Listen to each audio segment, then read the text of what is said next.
We have all the good quality and the best amazing people from Price Minister. I see some ventes privées still, there were a lot.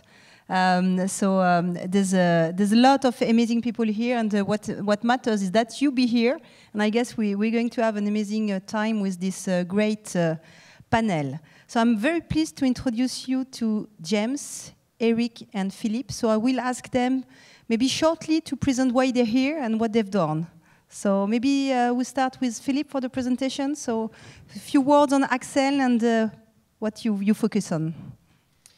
Sure. So my name is Philippe BOTTERI. I'm a partner with Accel Partners. So we're a global technology investment firm. So we manage around 9 billion of assets across the US, Europe, India, and China. And we invest in technology companies. So anything from a seed investment of $500,000 up to a growth equity investment, which can be $70 to $100 million. So a lot of flexibility. And we focus on so everything around internet and e-commerce. Mobile, online gaming, online payments. The thing we don't do is we don't do things around hardware, clean tech, and biotech. And in terms of our investment in France, so this is a geography where we have been particularly active in Europe. So we had several of our investments at the conference, including so Showroom Privé, BlaBlaCar. We're also investor in Shopmium and KDS. Across Europe, we have many more e-commerce investments, including companies like Avito or Kupi VIP in Russia. We have Check24 in Germany. We're investor in Kayak and House Trip on the travel side, and on online gaming. I don't know if some of you are a big fan of Clash of Clans, but this was one of our investments as well, which was acquired for $3 billion last year. Personally, so I joined Accel about 3 years ago. Before Accel, I was spent about 10 years in Silicon Valley, where I was a venture capitalist with Bessemer. I invested in several companies, including Criteo in Europe, and before that, I was a consultant with McKinsey. So thanks, Philippe, for that. I mean, Accel is one of the most impressive VC in the world. I mean, the first one to have invested in Facebook. So a lot of success on Accel, and more to come now. So we have also Eric. So Exact Target. So a few words on Exact Target, and you, Eric. Sure. Hello, everyone. My name is Eric Tobias. I'm the Vice President of Web and Predictive Products for the Exact Target Marketing Cloud, now part of Salesforce. Really excited to be here from the United States and based in Indianapolis, Indiana. For those who may not be familiar with the Exact Target Marketing Cloud, we help marketers enable one-to-one experiences digitally through channels like email, mobile, social, and web. And we do it on the world's most sophisticated data platform. Super excited to be doing lots of interesting things in the marketing space. Prior to coming to Exact Target, I was the founder of a company called iGo Digital, which was acquired by Exact Target about 18 months ago. iGo Digital was the leading provider of predictive analytics and product recommendations. We work with 8 of the top 10 online retailers in the United States, as well as hundreds of global companies. And prior to starting iGo Digital, I cut my teeth as an online retailer myself. I started a company called batteries.com, which is the online equivalent of Amazon, but for batteries. So we sell 5,000 different types of batteries for laptops and mobile phones and such. In addition to those efforts, I call myself a part-time angel investor and participate in lots of startups in the United States. So very excited to be here. Thanks for having me. And we have also James, coming from China. So James has been creating a company that was sold for a couple of billions or billions, and now is entering into the VC world by creating one of the first VC fund in China. So James, I mean, amazing to have you here. So a few words on what you've done and why you're here. Thank you for the introduction, and I would like to also thank the organizers for putting together such a fantastic program. As Stephanie has mentioned, I'm working in China itself. I'm based in Beijing. And I thought the best way for me to lead into the discussion would be just to talk about how the market is, and perhaps that can generate some ideas, and we can discuss them we can discuss them later. China itself is huge. Everybody knows that. And through the last 3 days of discussion with so many of you at the one-to-one and so on, so many of you are interested in going to our part of the world, Asia. But Asia is not just one continent. China is one piece, and then you have Japan, which is kind of like it's on its own, and then Korea, which is kind of like it's on its own, and then everybody lumps Southeast Asia all together. But Southeast Asia is about 11 languages. It's not accurate to call it one piece. But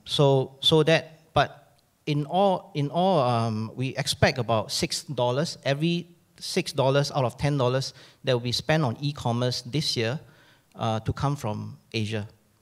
And when I say Asia, I mean all the countries that I have mentioned, plus India, and of course, plus Pakistan, plus Bangladesh, and so on. $6 will come from Asia. Out of this $6 itself, $4 will come from China. The numbers are not from me, the numbers are from research agencies, and whether the research agencies' numbers are accurate or not, please don't blame me for that. So I have another number here, and you can think about it. For China itself, the total transaction volume that we are expecting this year is $274 billion US dollars. 274 billion. The next largest country in Asia itself is Japan, and it's only half of China. It's about 127 billion. The next smaller country is Korea and India, and they are all about 20 billion each. So it's very, very small. And there's a big drop after that to Indonesia, which is 2 billion. And so what about the rest of the countries like Vietnam, Indonesia, Thailand, Cambodia, and so on? Added together, they are approximately about 28 billion. But as I mentioned, they are all disparate. So in our investment focus, when we look at companies, we want a company to be able to replicate their business model across cities. In China itself, it's fairly easy, but I need to quantify my words.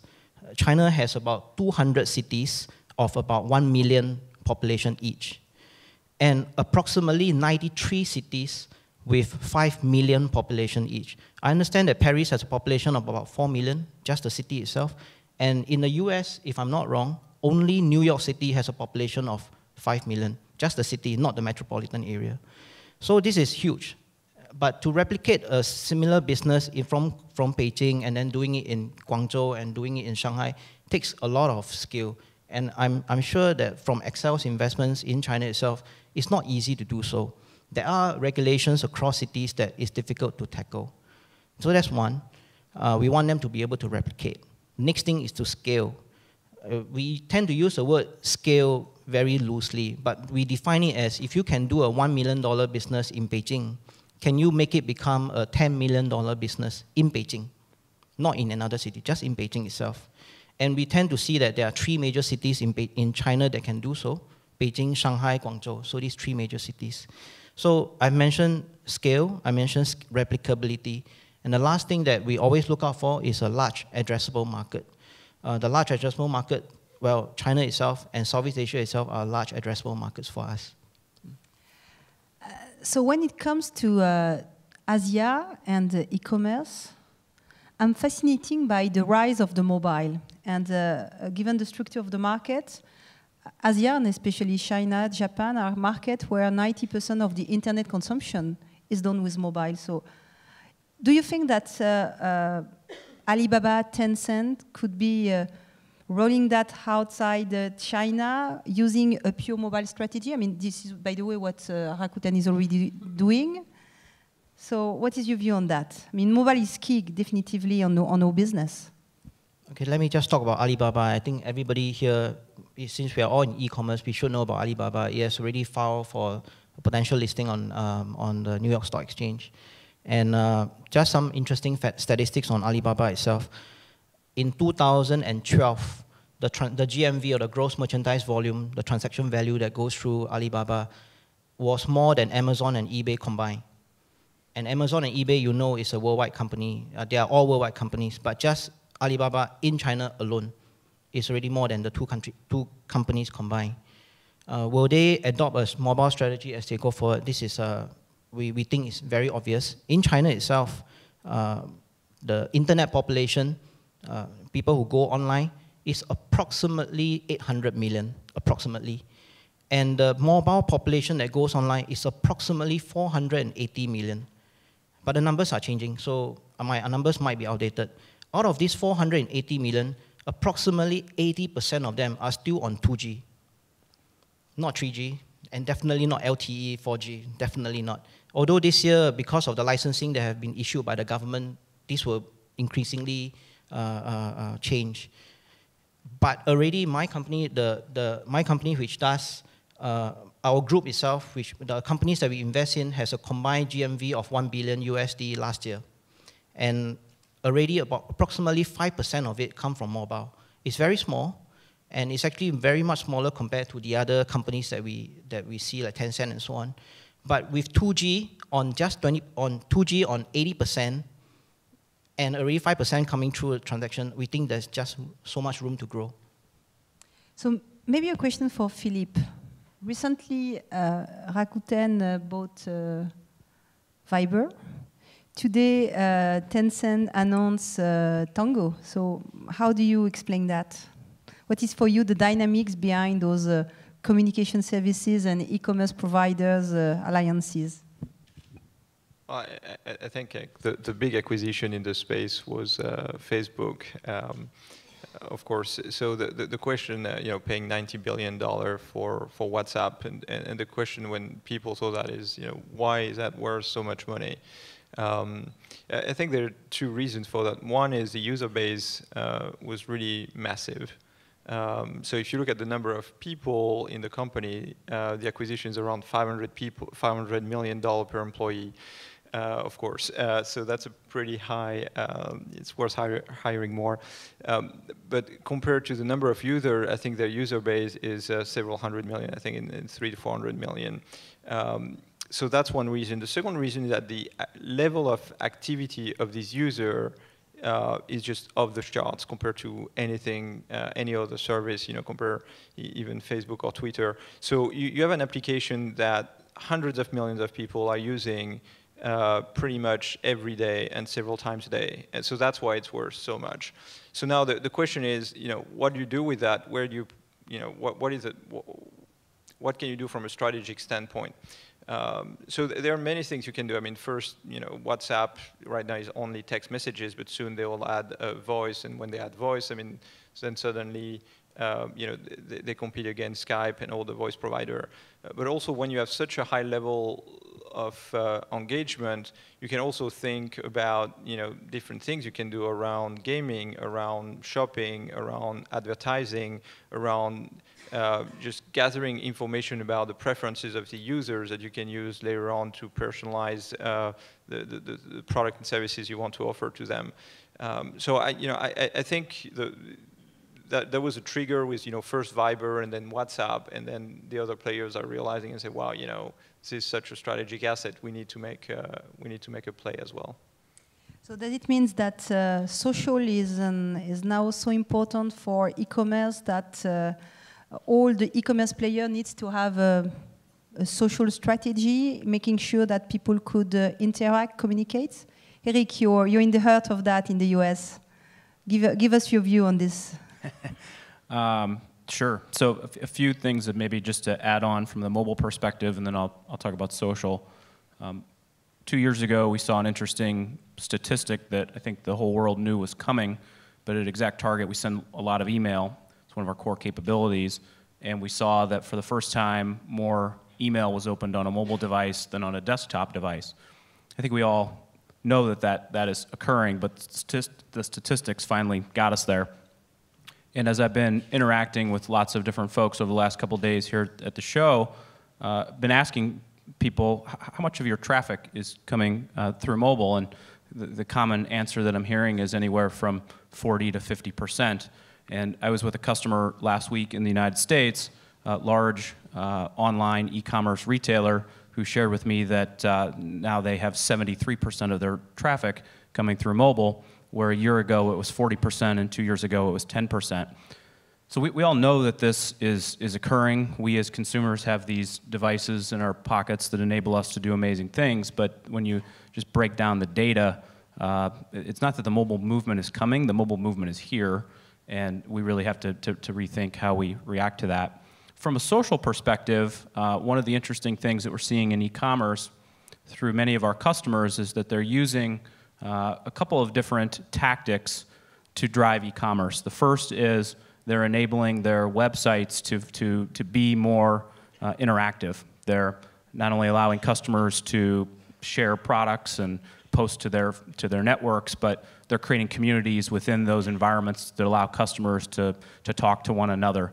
And this whole notion of creating your brand to be social and to be an open community is super important and something that we're seeing be very effective.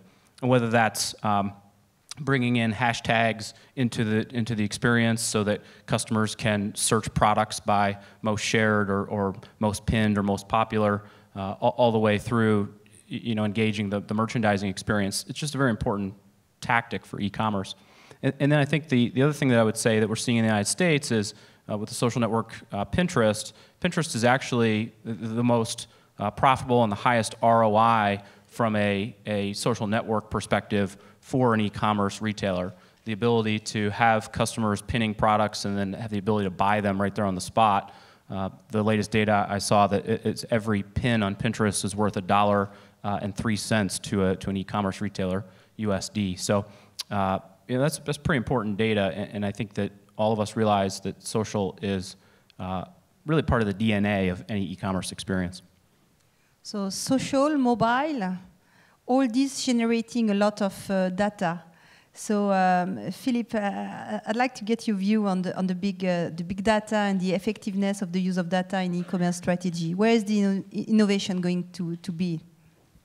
Well, I think in terms of the big data it's all about collecting all the user, as much data as possible about the user interactions, both on your website, but now cross-channel, across mobile, and every touch point you may have, including email as well. And so the question is, I think that the industry is moving from segmentation to personalization, which is a one-to-one. So in the past, people used to look at their user base, define several segments, and then send email to these different segments. I think today it's all about having a different infrastructure, a different architecture, so you can put all the interaction in an unstructured database and then use that information to customize all the interaction points. That means customizing, of course, email, but it's not only about the content, but it's about also the time and frequency of delivery. It's about the web interaction, so that every person coming to the website should be seeing something different, and even the same person coming at different time of the day, potentially also seeing something different. And then it goes towards also your search. When people are searching, the results that should come from this should be also heavily personalized. So we're seeing a next generation of companies that are providing this type of solution. So in the US, you have companies like Sell-Through, for example, or Monetate. I think in Europe, you have companies like Qubit that are going after that problem, and there's a lot of smaller player, including in France. And we think that in the next, I would say, 2 to 5 years, this is fundamentally going to change, the user experience and interactions with e-commerce. Yeah, clearly, and it's the end of the mass marketing to have one-to-one marketing. And on that field, James, I'd like to get your view also on how the big e-commerce players are looking at that. And in my view, what I've seen from China is that maybe it's a country where the payment, the mobile payment, has an advance compared to the rest of the world and could make a difference with players like Amazon. So given the structure of your, the way, I mean, it's hard to be paid in China, no? Okay. Payments is something that is very, very hot in the investment scene right now in China itself. I would always say that VCs, we tend to want to chase a trend, And when we see that everyone else is doing it, then we don't want to be left out. And right now, you don't want to be left out of an internet payments deal in China, or internet financing as a whole. Payments itself, if you have used WeChat, it already has an inbuilt function. I've always felt that because I use Line, I use WeChat, I use KakaoTalk, and I use, of course, WhatsApp, I've always felt that the WeChat feature set is always way ahead. There's always a danger where it becomes too bloated and therefore too slow. But in the meantime, it is satisfying what the users want in mainland China. And one of the things that they added, which was very popular, but unfortunately just last week, it has been clamped down partially by the government, was payments. To be able to tag your credit card into in WhatsApp, in WeChat itself, and to pay for something. So I mentioned government. Regulators are always on the lookout to make things safer, but not necessarily easier for all of us to do business. So they are now looking at this thing very closely. So therefore, I think what will emerge after that is that not only will you have a product that is capable, but you have something that is safe for consumers to use. So security, trust for a successful e-commerce strategy. Eric, there's a lot happening in the US in terms of innovation in the business model for e-commerce. We moved to pay-per buy or click and buy approach to subscription-based model. Do you think this is something that will be lasting and that the model is going to shift to that with my beauty components coming every 2 months at home? I think the one trend that is here to stay is the ability to get whatever product or service that you want on demand. We were talking before the panel started, and there's kind of 2 examples that come to mind of your question. The first is Airbnb and the ability to take unused inventory and turn it into action, and the second would be an American company called Uber, who's doing the same with taxi and transportation. And if you think about this more broadly in the e-commerce market and the impact it may have, in the future when I have a home improvement project, I may not go to the store to buy a new drill. I may find somebody who already has a drill and be able to hire them on demand and within minutes have them show up to my house and fix the crack in my wall. And this has really a sweeping impact as we think about how to sell products and services. I don't think that trend is going to go away anytime soon. In fact, I think every vertical, every market, everybody who's participating in e-commerce is thinking about how they can enable their user to get what they need faster. And mobile really makes that possible. But Philippe, I mean, if we go to, don't you think that the sharing economy is the antithesis of e-commerce? And that at the end of the day, we go to something that is going to change the way we've been consuming so far in our generation? So I think there are different things, different services that needs to be separated here. I think I do think we're witnessing the birth of one-click services. And this is, I think, divided in 2 categories. You have professional services. So, I mean, you mentioned Uber, for example. I would mention Hello, which is our European champion, but offering the same thing where you have professional drivers offering services, one click on your mobile. And you were seeing similar things with, HomeJoy, for example, in the US, where in one click you can have a cleaning maid coming to your apartment to clean it. That is something that is, I think, growing pretty fast in the US and really emerging in Europe as well. And then there is a collaborative consumption aspect, which is also a one-click service, but it's all about giving people the ability to monetize unused assets or their unused time. So, you mentioned Airbnb. I would mention HouseTrip, which is our European competitor, which is doing quite well as well, where it's about you have a spare room in your flat, which is usually your main asset. You can monetize it. There are other things like BlaBlaCar, which has known a tremendous success in France. in particular, and now is started in France several years ago. Now they're in 10 countries in Europe. They have 7 million members, and it's all about how do you monetize your car when you're driving from Paris to Lyon. You have 3 seats available. You sell them for 30 euros, and suddenly in a trip you can make 90 euros, which helps pay for the cost of gas, insurance, and toll fees. So I think these trends about collaborative consumption is really growing, and we're just seeing the beginning of it. Now, how far can it go? I think this is the real question. I think you mentioned, if I have a drill, can I rent that drill to my neighbor? I think it can work if it is really your neighbor, but the issue about the collaborative consumption is the benefit versus the friction of getting the product or the service. So if you're driving from Paris to Lyon and you have a 4 or 5 hour drive, you're going to spend 10 minutes on both ends to pick up someone. Now, if you're driving from Vélizy to La Bastille, which is a 25-minute trip, you're not going to waste 15 minutes on both ends to try and pick up someone to make an extra €5. So it's all about the friction on both ends. And when you're talking about a drill, for it to work, that means you really need to have the neighbor or someone within a block of where you are that is at home with a drill, wanting to give it to you for 2 hours for a cost of €2. So that's much harder to develop, and you need a much larger critical mass. So I do believe that we're going to see these collaborative consumption services in areas where the cost-benefit ratio makes it worth it. And I think around car, around your flat and apartment. I mean, this can work. If you go down to assets that are less costly or services that are very cheap services, then it's a bit harder to make it work.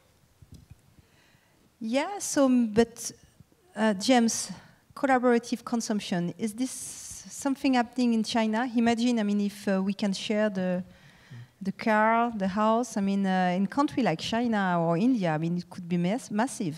There is a trust issue, we call it trust deficit in China itself. So while Uber works, in fact, Uber is in China already. They have already tried some cities successfully.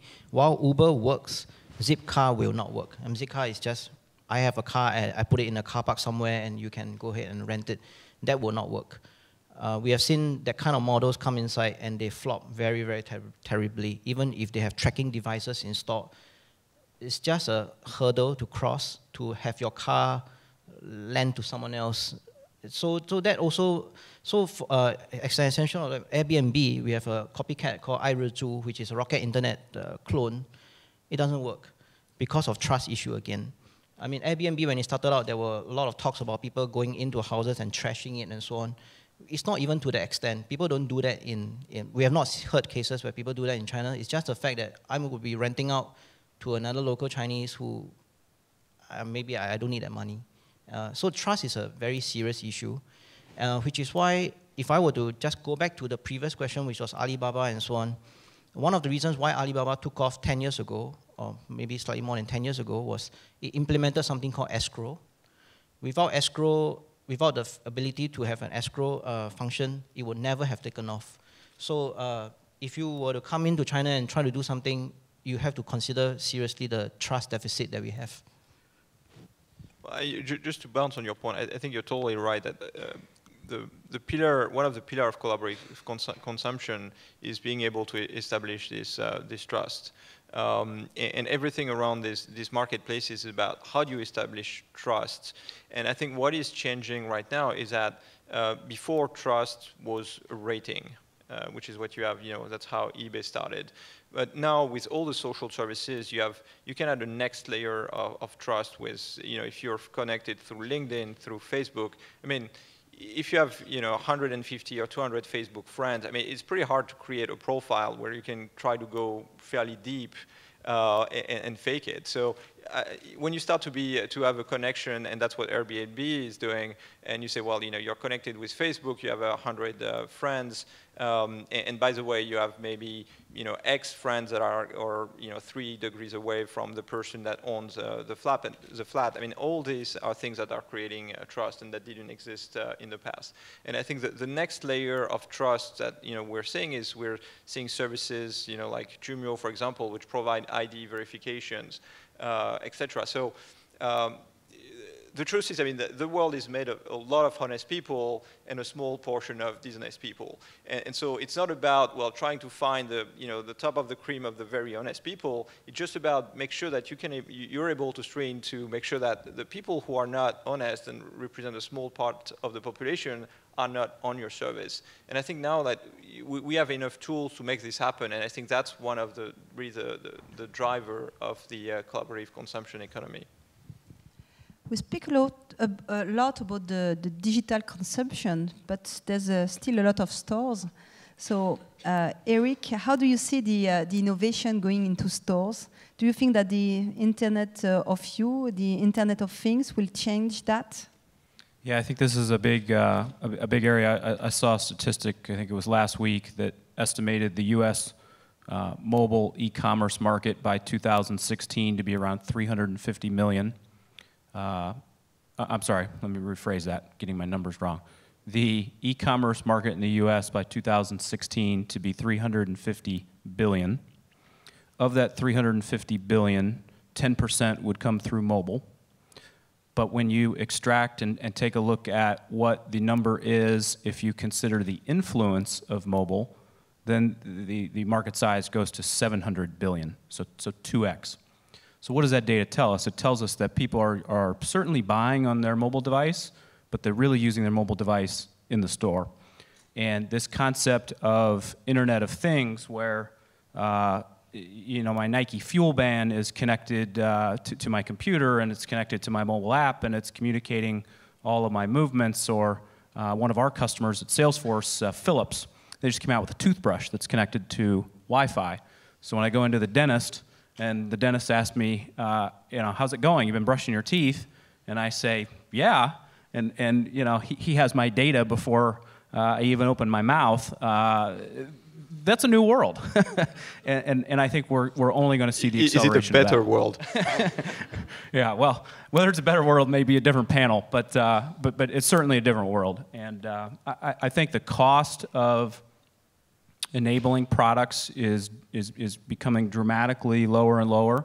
The whole concept of iBeacon, we've yet to see how that's going to impact. So all of our devices being connected and talking to each other, that certainly is going to continue. How we as marketers take advantage of that data, to Philip's point earlier, is really about personalizing the experience. And you think about why somebody would want to use a toothbrush that's connected to the internet, or why somebody would want to track every step that they take. It's because it's about enriching the experience that they have with that product, with that brand, with those that they're connected to socially. And as long as that benefit is there to the consumer, I think that there's enormous opportunity to continue to involve that innovation. But getting back to your point about how are the new technology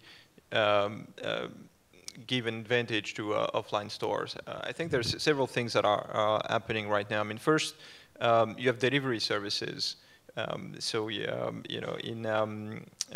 France you have a service like just starting like Talk, and you have several of them. You have Postmate in the US. I mean, TaskRabbit even has a delivery service. So you have plenty of startups that are trying to provide these services where you take your mobile, press a button, and in 45 minutes from now you can be delivered a box of macarons from La Durée if you like that, which is a pretty interesting service. But from a retail store perspective, I mean, the way this business model works is obviously these stores are wanting to pay to get the customers.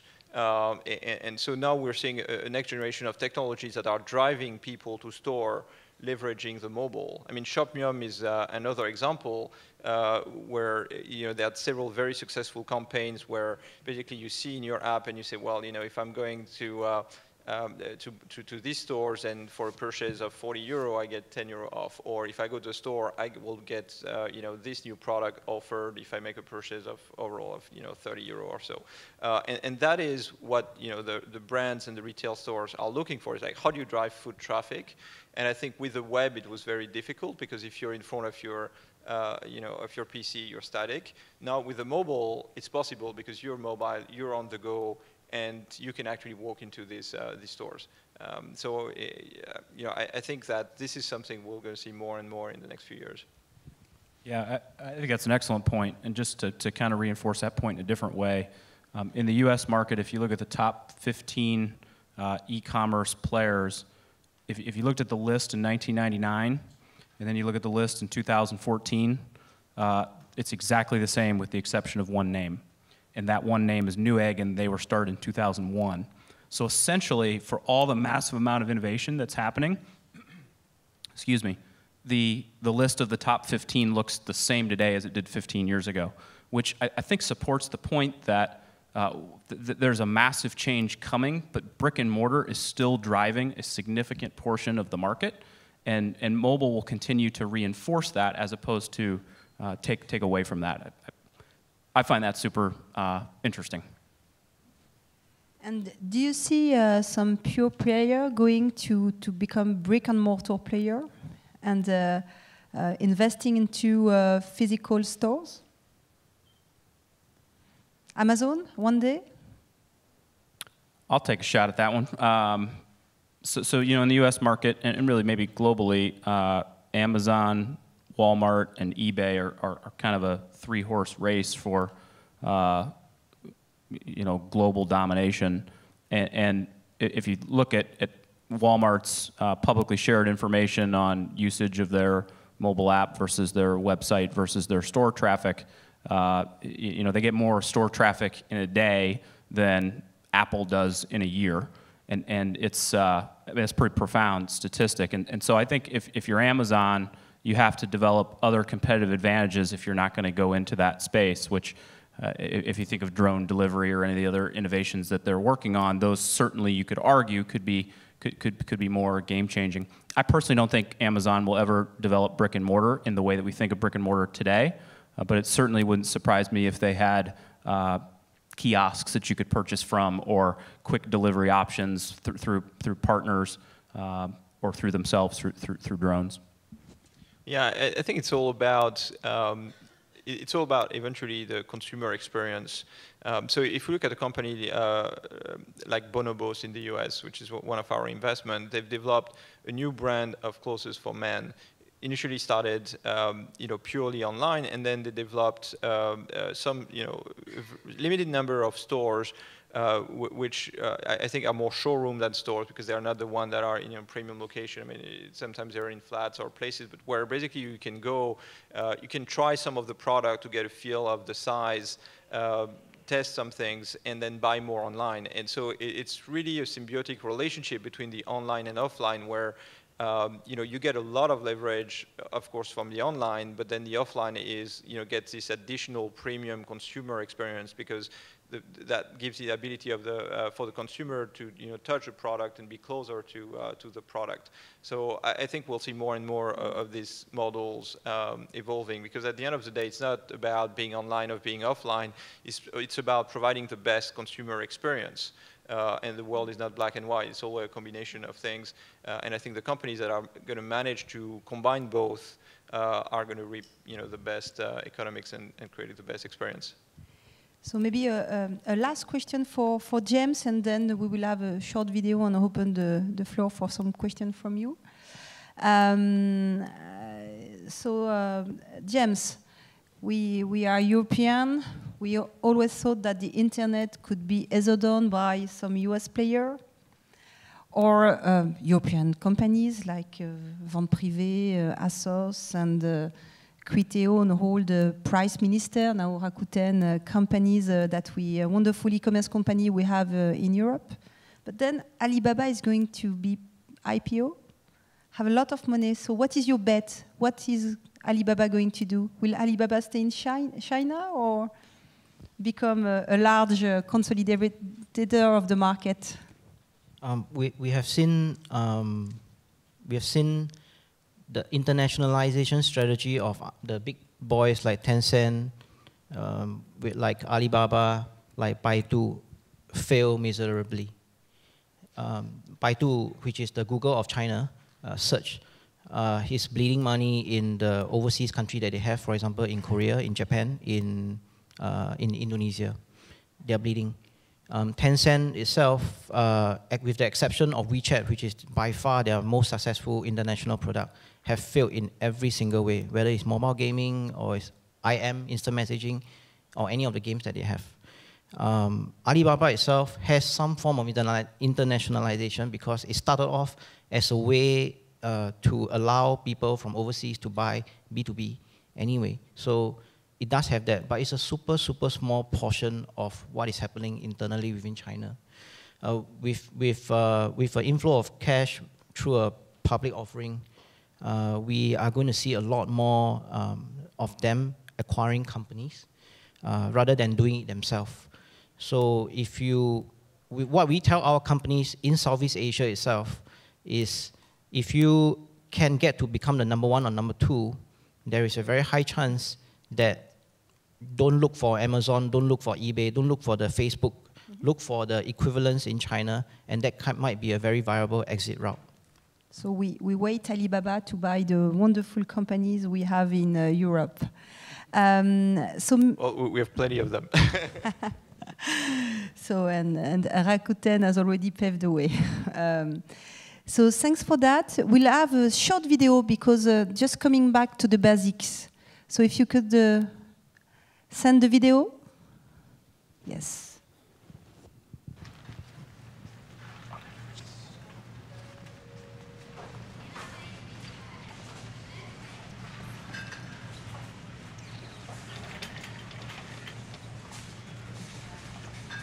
People who bought olives also bought Chardonnay. Oh, all right. 78% of people who viewed Chardonnay also bought What to Do When He's Not That Into You. Well, I'm just wanting to get some olives, so... Why not buy all 3? Oh, yeah. Because I don't really need them. It'll give you a total saving of 7 pence. I think I'll still pass, actually. Just some wine, then. No, sorry. What? Oh, you didn't know. Excuse me. Excuse me. I'm not buying this wine. Are you sure you want to remove that item from your basket? Yes. Why not try something new? What, and buy something totally random that I've never shown any interest in? Wilson Cape Memorial mug? Yeah, OK, I'll take the mug. Obviously, I'm joking, aren't I?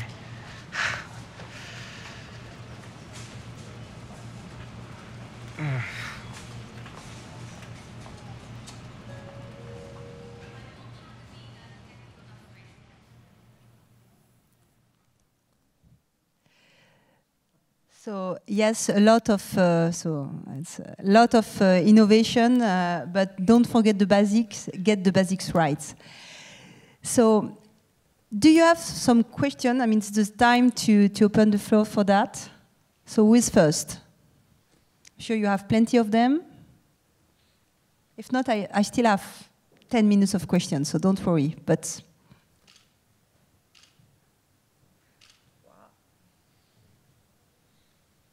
nobody? Crystal clear?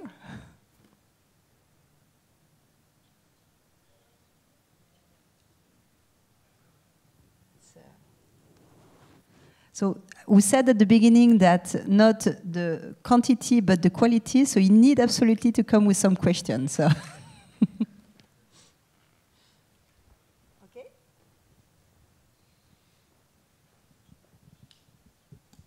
So hello, just concerning the VCs. So what are the thing you look first, in your criteria for the investments? Is it different? Maybe different from an Asian perspective than from an American one? Maybe you don't look at the same things when you decide to invest in a company. Am I clear? Or? Yeah? Yeah, sure. Happy to. So I mean, the first thing is. the way we work in terms of our investment thesis is we're trying to understand what are the key secular trends in technology that have the potential to change the way people do things, or the way the economy is working in the next 5 to 10 years, which is our investment horizon. So we're looking for these trends, and then among these trends we looked at who are the different companies emerging, regardless of their stage, because we invest at any stage. And what we want is being able to pick obviously the winner, the companies that can take advantage of these trends, and make sure that we can get to potential exits that are north of 500 million or $1 billion. So they are great business model, but where we'll see this business model are likely going to be capped at 100 million, and then this is not what we're looking for, because our funds are across the continents between $500 to $1 billion, and we typically own 20–25% of a company. So we want to make sure that we can return, if the company is successful, at least in $100 to $200 million. So that's one thing. So once you have figured out the market and the potential, then of course we look at the the experience and the strengths of the team. And when we invest in a company, our average investment period is around 7 years.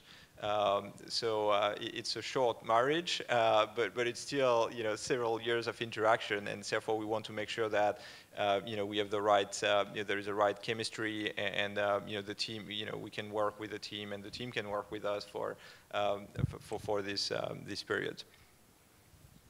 James, so is it the same for you with Quest VC? I would just generalize it to China itself and say that almost everything that Philippe has mentioned, for China itself, you can pretty much inverse it. Let me explain. So most of the innovation comes from the US or Silicon Valley. After all, it is ranked #1 on Startup Genome. I believe Paris is ranked in the top 10. You cannot find a Chinese city anywhere in the top 100 of Startup Genome report. You cannot find a single one. It is not because they are not there to rank. We have offered to help to provide data to rank, but it's very tough for us to find world-changing technologies coming out of even a startup hub like Beijing. If you look at a map have grid squares.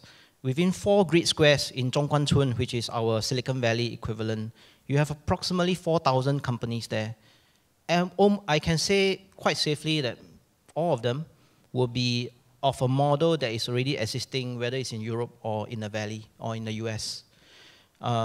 We call it business model arbitrage because they take the same model and then they bring it over to China and they try to execute it. So when we look for companies, and because of the overall exit scene, of course now we talk about Alibaba acquiring companies and so on, it's actually still very, very, very small slice of an exit for a startup. So when we look at companies, we say you either are going to go big, which means an IPO, or you work on it as if it's a lifestyle thing. You can support your lifestyle and your 100, 200 employees, and that's good enough. Because at M&A is so difficult to come by. So yeah, we like innovative ideas, but most VCs in China itself, I think it's safe to say that we will want to look at the equivalent in the US and see whether, and it's a proven model, and then look at the team. Have they done it before? Are they familiar with it? Do they have integrity? Are they bona fide? And then put some stake on them. Thanks.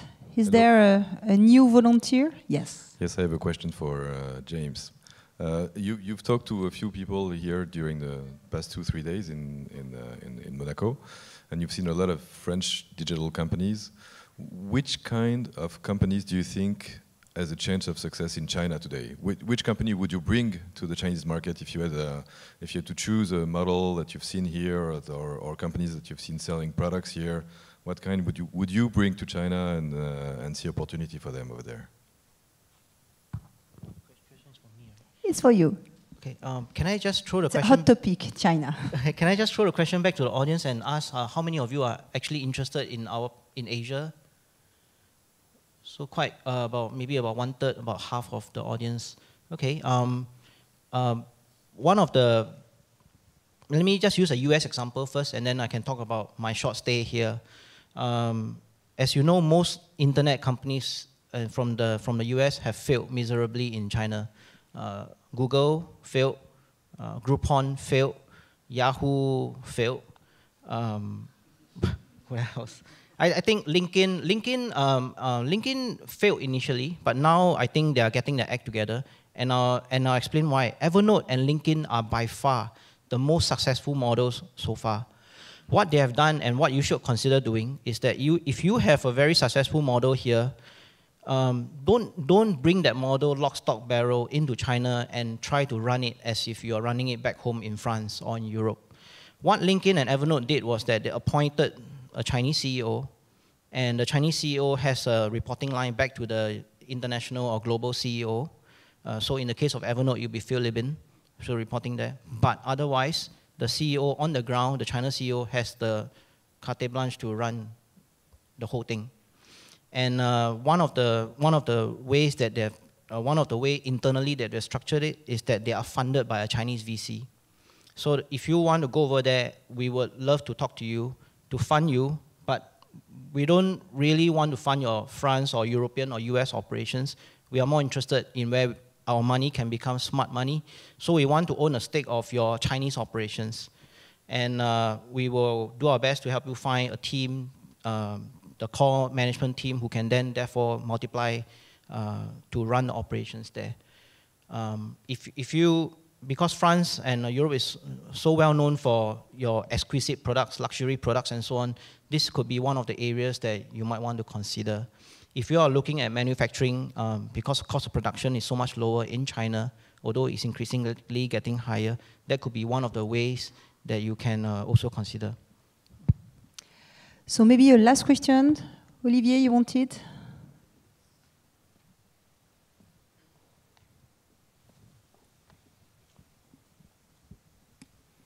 Hello, my name is Olivier. So I am one of the founders of PriceMeister, company acquired by Rakuten.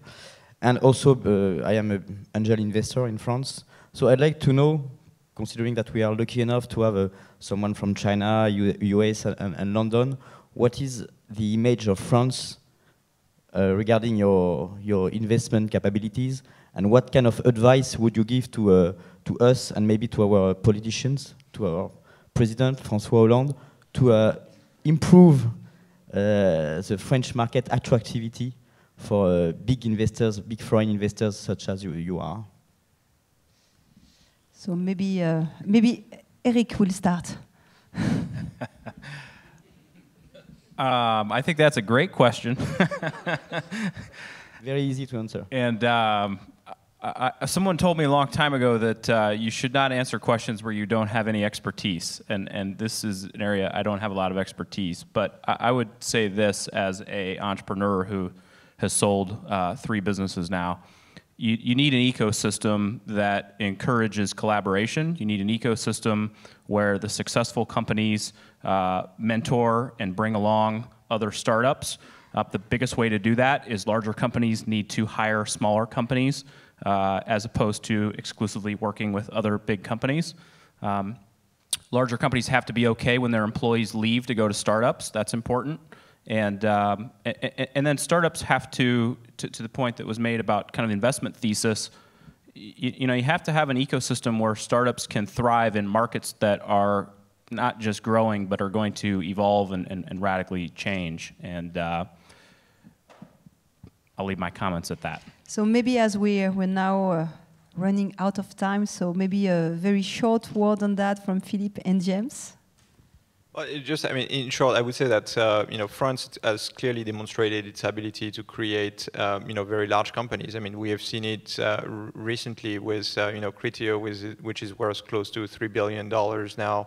We had Neolane, which was acquired for several $100 million. Price Minister is another great example, and we are companies at scale, like Showroom Privé. Emerging companies like BlaBlaCar. So I think there is, talking about the ecosystem, there is a burgeoning ecosystem in France. I mean, Accel has deployed probably $70 million of investment in the past few years in France, and we're looking to do more. So I think France is a very interesting market. And I think if I have just one message for François Hollande is just promote the ecosystem, promote the value creation, and promote entrepreneurship. James? I have to agree with Eric on this, that you don't answer questions where you have no expertise. I've just been here for 3 days. But your first question was, what's the image of France? I think I can answer that. It's a beautiful country. Its politicians are very colorful. But yet the economy is humming along, is doing great. And there's still a lot of innovation and startups coming out of it, despite all the pressure that the politician or the regulations are put on it. Can you imagine if the regulations are released or relaxed? I think this place has so much going for it. So let's do it. Let's try to make of Europe the place to grow and scale innovative startups. So thanks for this panel. Thanks to be here with us, despite the strikes, despite the long time to come to Europe. So and see you next year at E-CommerceOnetoOne. And a big, big thanks to all the team, to Ingrid for this great event, and all the thanks to you.